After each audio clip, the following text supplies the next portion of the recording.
Hey everybody, in this video we're going to talk about span length, what it is and everything you need to know about it. Check it out.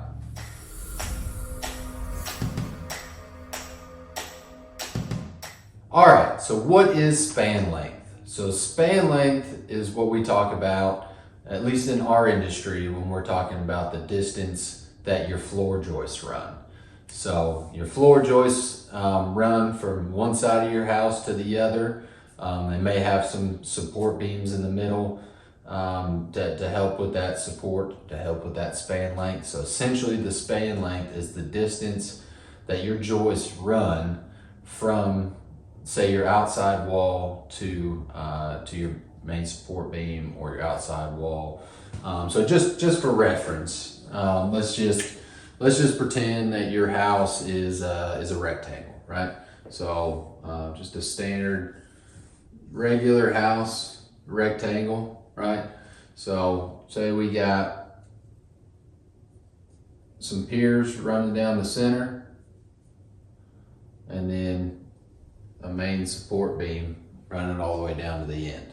So the way houses are built, they have most of them, if it's a rectangle, has a main support beam that's running down the center of the house. So let's say the whole length of this side of the house is 30 foot, we'll say this is 50 foot, right? So if that's 30 foot across, essentially if this beam is right in the middle, you have 15 foot from your outside wall to that center support. So that's your span width. That's your floor joists are running this way. So they're running 15 foot from this outside wall all the way over here to that main support beam. And then you'll have another one that runs from here to there. Okay, so why is that important? So the big thing is if you start seeing sagging in your floors, it starts getting bouncy. You're walking through your living room or your dining room and your china cabinets wobbling, you're hearing everything clank. That might be a telltale sign that your span length's too far, or maybe you got some rotten joist or something like that. But span length is usually a big one for bouncy floors. So 15 foot is a lot. So it also depends, I will say that also depends on the size of your floor joist. So you're running 2x8s, 2x10s, or in very rare cases, 2x12s, or you're running I-joists. So we'll talk about floor joists first, right? So the most common floor joist, most common two types of floor joists that people use are 2x8s and 2x10s. So 2x8s, I would say the code price I think says different. I think code for a 2x8 might be 14 foot or something like that. 14 foot span is how long you're supposed to be able to make those last. On 2x8s, I usually say 12 foot max. So main reason for that is just kind of along with everything, what works now what worked then doesn't work now. So as the years have progressed, things have gotten heavier, right? We've gotten heavier furniture, we've gotten heavier, bigger sinks, we've gotten, the appliances got heavier, big, huge refrigerators and things like that, right? So things overall got heavier depending on what you're putting in there. 2x10s, you might get away with 13 and a half foot span on 2x10s, in my opinion.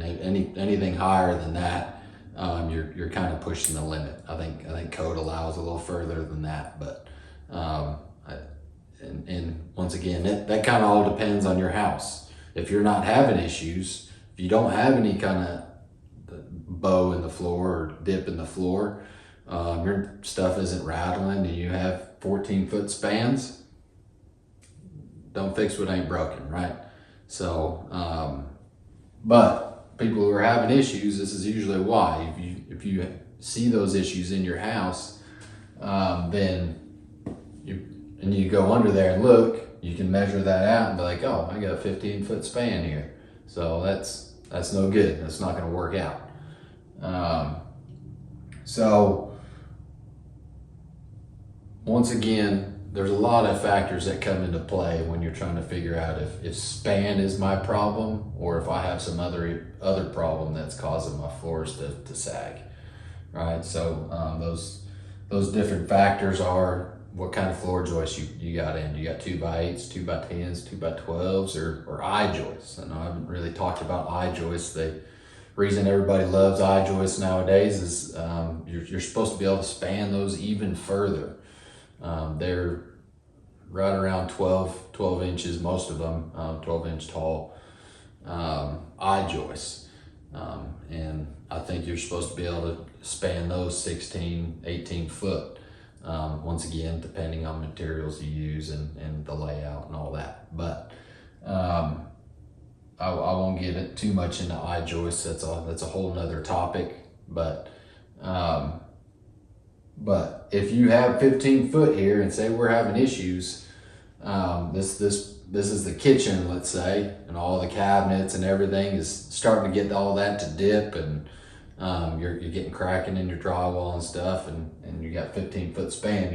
Your best option would be running a secondary support right down the center, and that gives you 7.5 foot span on either side of that, and that'll shore everything up. If span is your issue. Now, if you got rotten joists and things like that, obviously you would have to sister up new joists as well as putting in a secondary support beam. So that's the big thing with span. It is essentially the distance from where the floor joist sits on an outside wall or a main support beam or a secondary support to the other side. So it's just that distance it travels from one support to the other. So I hope this helped. I hope it made some sense for those of you looking into what exactly is span length and what are all the factors that go into it. Thanks for watching, everybody. Hope you like the video and subscribe to our YouTube channel. Thanks. If you have any other questions, feel free you can email me at thecrawlspaceace@gmail.com or go on our website at www.the-crawlspaceace.com, and you can fill out a contact form and contact me through that. Thank you.